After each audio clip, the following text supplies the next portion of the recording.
রাধারানী ব্যানার্জির সাক্ষ্যের ভিত্তিতে আদালত কৃষ্ণরাজ ব্যানার্জিকে বেকসুর খালাস ঘোষণা করল।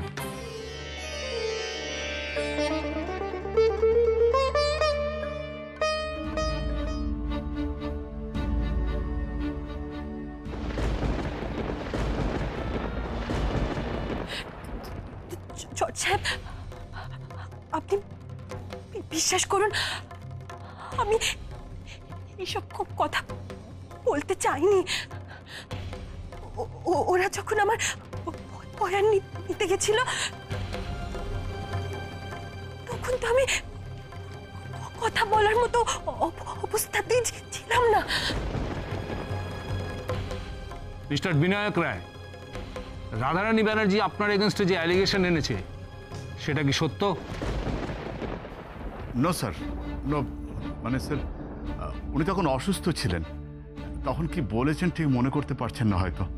স্যার, আমি যখন স্টেটমেন্ট নিই তখন ডক্টর মুখার্জি সেখানে উপস্থিত ছিলেন, উইটনেসে ওনার সইও রয়েছে। স্যার, ওনার সামনে যদি রোগীর ওপর প্রেশার ক্রিয়েট করতাম নিশ্চয়ই উনি আপত্তি করতেন স্যার। আমার মনে হয় জজ সাহেব,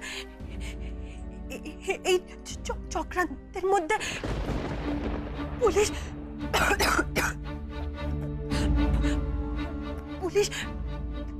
ডাক্তার ওরা সকলে জড়িত আছে। আপনি আপনি ওদের বিরুদ্ধে তদন্ত শুরু করুন স্যার।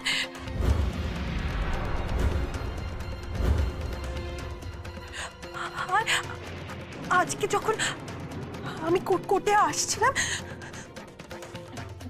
তখন কয়েকটা গুন্ডা আমাকে রাস্তায় আটকে ছিল। আমার মনে হয় ওরাও এই চক্রান্তের মধ্যে জড়িত আছে। আমার স্বামী কৃষ্ণজি যাতে কোনোভাবে নির্দোষ প্রমাণিত না হয় সেই জন্য আমাকে আটকানো হচ্ছিল। বাহ, চমৎকার রাধারানী। আপনাকে জানতে চাওয়া হলো আপনার স্বামী আপনাকে ভালোবাসে কিনা, আর আপনি একটা সহজ সরল বধূ নির্যাতন মামলাকে পুলিশ, ডাক্তার, গুন্ডা সব কিছুকে জড়িয়ে আমাদের একটা রহস্যের গন্ধের মধ্যে জড়িয়ে ফেলেন। স্বামী স্ত্রীকে ভালোবাসবে এটাই তো স্বাভাবিক। এটা নিয়ে বারবার এত প্রশ্ন করার কি আছে? প্রশ্নটা এই কারণেই উঠছে যে রাধারানী দেবী কিন্তু প্রশ্নের উত্তর দিতে পারছেন না। স্বামী স্ত্রীর সম্পর্কের ভিতটাই হলো ভালোবাসা, আর সেই ভিতটা নড়বড়ে বলেই কৃষ ব্যানার্জি দিনের পর দিন বধূ নির্যাতনের মতো একটা জঘন্য কাজ করে চলেছে। আমি তো একটা কথা কিছুতেই বুঝতে পারছি না, রাধা এতক্ষণ ধরে এত কথা বলে গেল, তাও কেন আপনারা এটাকে বধূ নির্যাতনের কেস হিসেবে প্রমাণ করার চেষ্টা করছেন? স্বামীর অমতে বিয়ে হয়েছে, আর বিয়ের পর থেকে সে স্ত্রীকে ভালোবাসে না, এটা কি এক ধরনের নির্যাতন নয় ম্যাডাম? নির্যাতন মানে কি শুধু পড়ে পড়ে মার খাওয়া? বিয়ের পর স্ত্রী যদি স্বামীর কাছ থেকে ভালোবাসা না পায় সেটা কি এক ধরনের নির্যাতন নয়?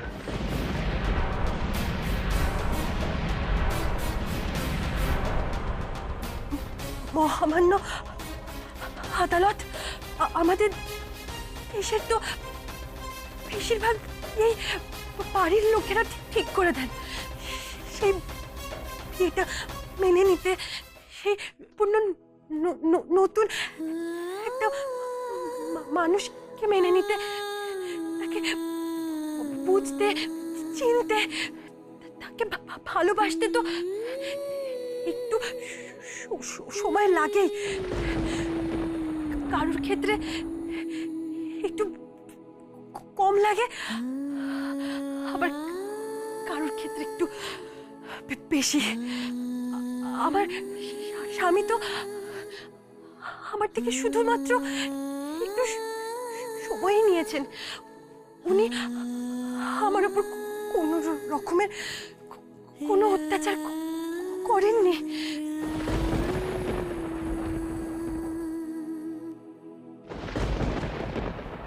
আমি আমি আবারও আপনাদের সামনে হাত জোর করে বলছি, আমার স্বামী নির্দোষ।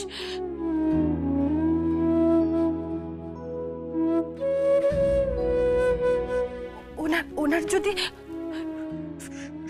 সত্যি আমাকে মারার কোনো ইচ্ছে থাকতো, তাহলে তো উনি সেটা অনেক আগেই করতে পারতেন। আমরা তো একসঙ্গে একই বাড়িতে থাকি, কিন্তু উনি সেটা করেননি। আর উনি সেটা কখনো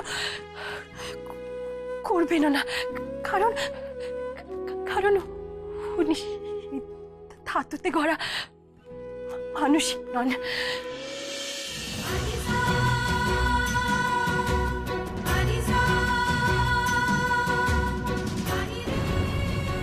তাই আমি কৃষ্ণরাজ ব্যানার্জির স্ত্রী রাধারানী ব্যানার্জি এই আদালতে দাঁড়িয়ে আপনাদের সকলকে সাক্ষী রেখে বলছি, আমার নির্দোষ।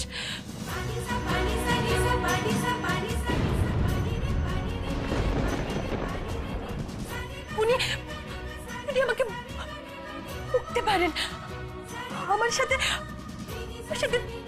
ঝগড়া করতে পারেন, রাগ করে আমাকে ইউ বলতে পারেন। আমি অনেক করলে আমাকে শাট আপ বলে থামিয়ে দিতে পারেন। আবার আমি নিজের হাতে ডিজাইন আঁকলে আমাকে কুটো বলতে পারেন। আর আমার অলক্ষ্যে আমার খাবারের প্রশংসাও করতে পারেন। আর আমার খিদে পেলে তো আমাকে মুক্তি করে ল্যাংচাও খাওয়াতে পারেন।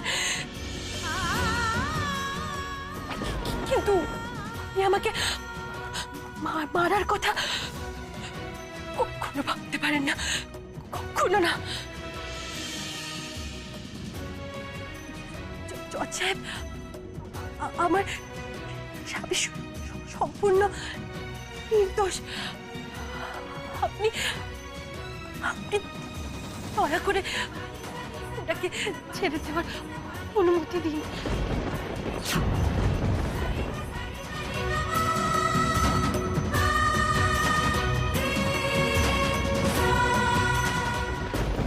ও নো নো ও নো, রাধা এসে আমার এরকম একটা ফুল প্রুফ প্ল্যান নষ্ট করে দিল। আমি তো ভেবেছিলাম সাপও মরবে, লাঠিও ভাঙবে না। এখন তো সব ডিস্ট্রয়েড, এভরিথিং ইজ ডিস্ট্রয়েড, সব সব সব ডিস্ট্রয়েড হয়ে গেল। তাহলে আপনি বলতে চাইছেন ক্রিস ব্যানার্জি আপনাকে সাপের বিষ দেয়নি?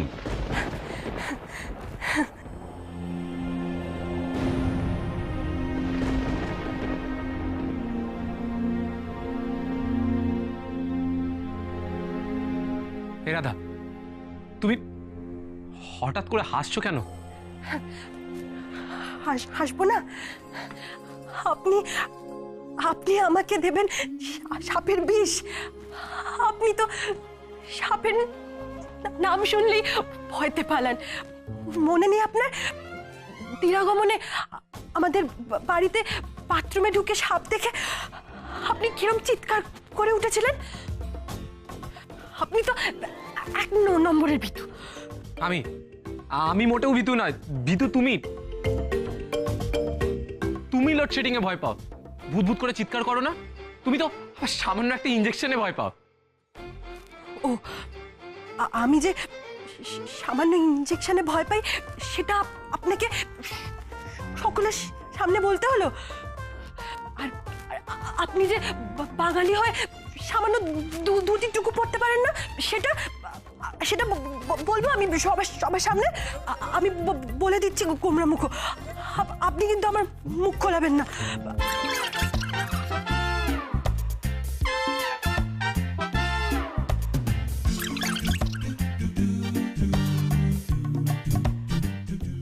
তো এই ইউ অনেক বকবক করেছো, নাও জাস্ট শাট আপ। এই হলো কৃষ আর রাধার ধর্মাবতার, যারা দুজন দুজনকে ছেড়ে থাকতে পারে না, আর কাছাকাছি এলে তারা এইভাবে ঝগড়া করে।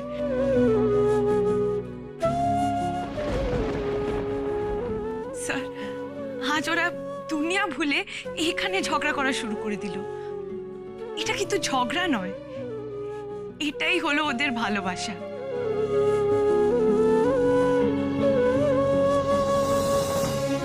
এই খুনসুটি ভরা ঝগড়াটাই ওদের ভালোবাসা। এটাকে প্লিজ মরতে দেবেন না, প্লিজ।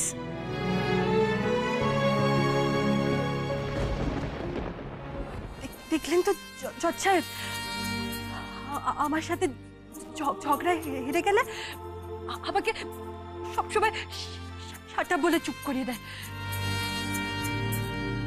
কিন্তু আপনারা নিশ্চয়ই বুঝতে পেরেছেন আমি চুপ করে থাকার মেয়ে নই। আমি এই ঝগড়াটা বাড়িতে গিয়ে শেষ করতে চাই। জজ সাহেব, আপনি তাড়াতাড়ি কোবরা মুখোকে ছেড়ে দিন।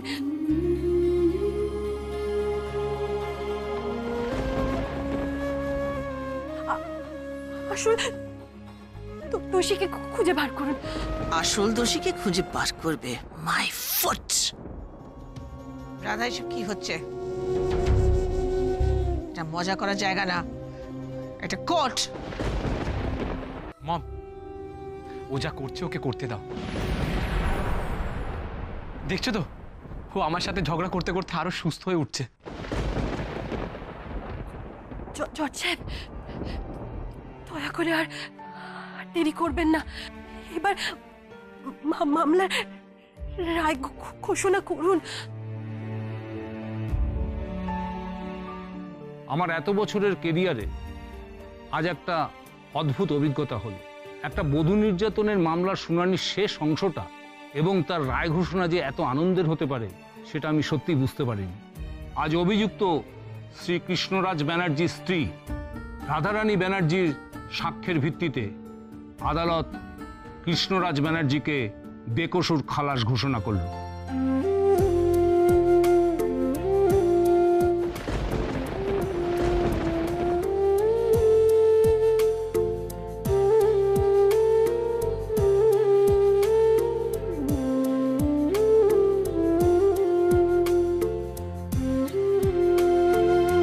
সব গেল আমার, বুঝতে পারছো, আমার সব গেল। এবার কি মনে হচ্ছে বলো তো, ওই রাধারানীকে গিয়ে আমি বিষটা খাইয়ে আসি। কি হয়েছে বলো তো তোমার আন্টি? রায়টা শুনে তোমার মুখটা শুকিয়ে গেল কেন? What's wrong with you, Zara? আমার কেন বুক শুকিয়ে যাবে? I'm very happy. I'm very happy for both of them. আর রাধারানী ব্যানার্জি যে হসপিটালে ভর্তি ছিলেন সেখানকার ডক্টর সুশান্ত মুখার্জি আর এএসপি বিনায়ক রায়ের বিরুদ্ধে আদালত তদন্তের নির্দেশ দিচ্ছে। আর আদালত এও নির্দেশ দিচ্ছে যে যত তাড়াতাড়ি সম্ভব আসল অপরাধীকে খুঁজে বার করার জন্য। নাও দ্য কোর্ট ইজ অ্যাডজন্ড।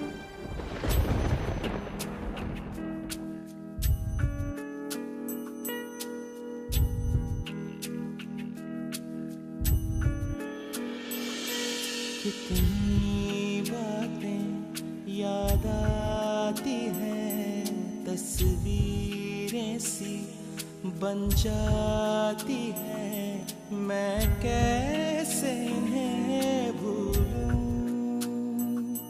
दिल को क्या समझाऊं।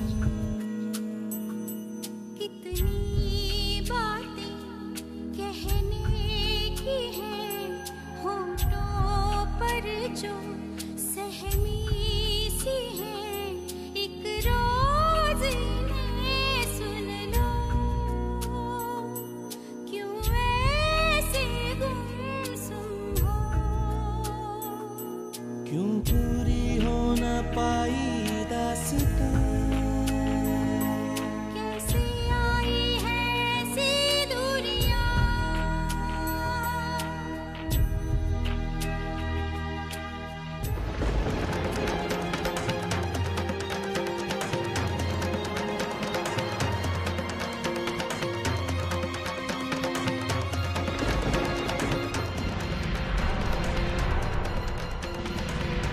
রাধা,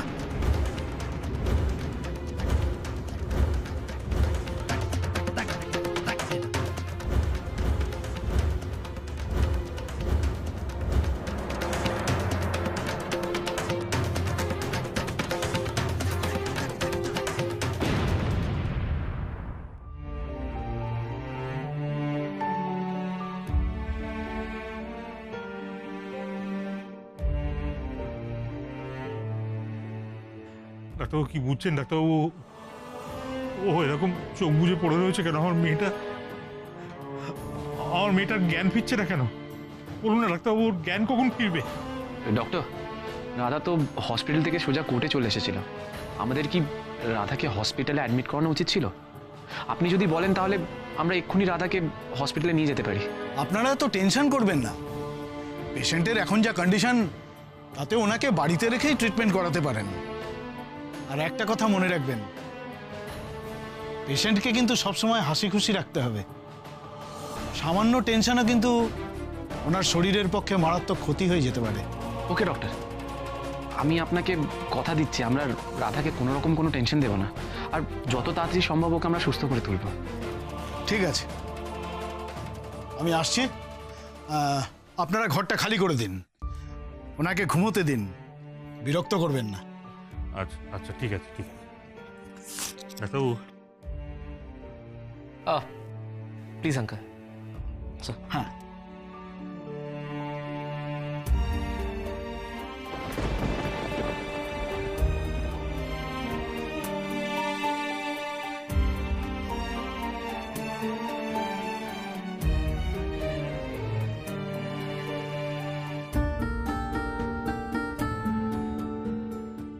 ঘুমো মা, ঘুমো, নিশ্চিন্তে ঘুমো।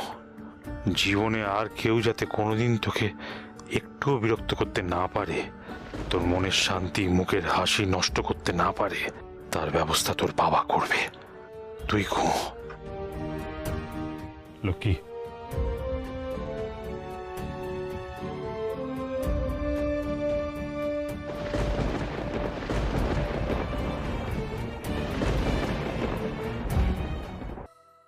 Thank you doctor. ডাক্তারবাবু, রাধাকে কেমন দেখলেন? হ্যাঁ, ও ডাক্তারবাবু বলুন না আমার মেয়েটা এখন কেমন আছে? হ্যাঁ, ভালো হয়ে যাবে তো? হ্যাঁ, ভালো হয়ে তো যাবেই। দুলাল বাবুদের মুখ থেকে যা শুনলাম, তাতে রাধার অবস্থা আগের থেকে অনেক ভালো। প্রপার কেয়ার করলে ও খুব তাড়াতাড়ি সুস্থ হয়ে উঠবে। চলি।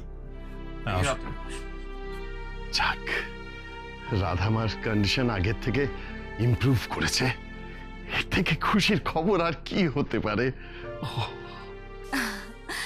আজকে কিন্তু সত্যি একটার পর একটা ভালো জিনিস হচ্ছে বলো। প্রথমে রাধার জন্য ক্রিশ ছাড়া পেয়ে গেল, এখন Radha she is getting well. আরে প্রত্যেকটা খুশির খবর আমার লাইফের সমস্ত সুখ শান্তি আনন্দকে দুমড়ে মুচড়ে শেষ করে দিচ্ছে। না দাদা, তোমার শরীরটা যদি বিট্রো না করতো তাহলে তুমি যে কত খুশি হতে, মানে দ্বিগুণ খুশি হয়ে যেতে। কি একদম, মানে কোর্টে সবার সামনে এত লোকজন, কৃষের হয়ে রাধা যেভাবে ফাইট করলো, মানে ভাবা যায় না, ভাবা যায় না। আর আমার হালুয়াটা টাইট করে দিয়েছে। হ্যাঁ, রাধা কোর্টে পৌঁছানোর আগেই তো জজ সাহেব কৃষকে যাবজ্জীবন কারাদণ্ডের ঘোষণা করে দিচ্ছিলেন। ঠিক সেই সময় রাধা পৌঁছে গেল, ব্যাস পৌঁছে গিয়ে বাঁচিয়ে দিল। হ্যাঁ, বাঁচিয়ে দিল। সত্যি রাধাই কিন্তু কৃষের রক্ষা কবচ, তাই না দিদি ভাই? হ্যাঁ হ্যাঁ, একদম। হ্যাঁ ঠিকই। রাধা মা যখন আগের থেকে একটু ভালো আছে, তখন শুভ তোরা সবাই মিলে একটু হাত মুখ ধুয়ে জিরিয়ে নে। আর মনোরমা, এখানে দাঁড়িয়ে থেকো না, খাবারের ব্যবস্থা কর। আমি বরং যাই, ক্রিস্তার হাত মুখ ধোয়ার জলটা উঠোন নিয়ে আসি। কেন জল এখানে আনতে হবে কেন? লক্ষ্মী, আমি ওয়াশরুমে চলে যাচ্ছি। কি বলছো ক্রিস্তা? ওই দিরামনের দিনের মতন বাথরুমে যদি আবার সাপ চলে আসে তাহলে কি হবে? আর দিদি তো ঘুমাচ্ছে, তুমি যদি বাড়ি মাথায় করো কে তোমাকে বাঁচাবে? লক্ষ্মী, এটা কিন্তু ভালো হচ্ছে না বলে দিচ্ছি। জানো তো মা, দিদি কৃষ্ণাকে সবার সামনে কোর্টে ভিতু বলেছে। আর তখন কৃষ্ণার কি রাগ, দুজনে তো একেবারে ঝগড়া শুরু করে দিয়েছিল। দাঁড়াও না, তোমার দিদি শুধু একবার ঘুম থেকে উঠো, তারপর আমি দেখাচ্ছি মজা। এইগুলোই তো ভুল করে ফেলো ভাইপো। এই যে তুই বললি না যে রাধা ঘুম থেকে উঠুক, ওকে আমি মজা দেখাচ্ছি বা দেখে নেবো, এই ধরনের কথাবার্তা না মানুষ যখন শোনে তখন তোকে ভুল বোঝে। ঘুম থেকে উঠলে তো কিছুই করবি না, হ্যাঁ খুনছুটি করবি, অথচ এগুলো বলছিস কি? হ্যাঁ, এই আর সবাই ভাববে কি তুমি বোধহয় কাটারি ফাটারি নিয়ে বউয়ের দিকে ছুটে যাচ্ছ মারতে। না, লঘু পাপে গুরুদণ্ড। তুমি জলে বিষ মিশিয়ে বউকে মারার চেষ্টা করছো। আরে আমার ডোমেস্টিক ভায়োলেন্সের চার্জ জানবে, বধূ নির্যাতনের সাজা। হ্যাঁ, রাধার জলে কে বিষ মিশিয়েছে?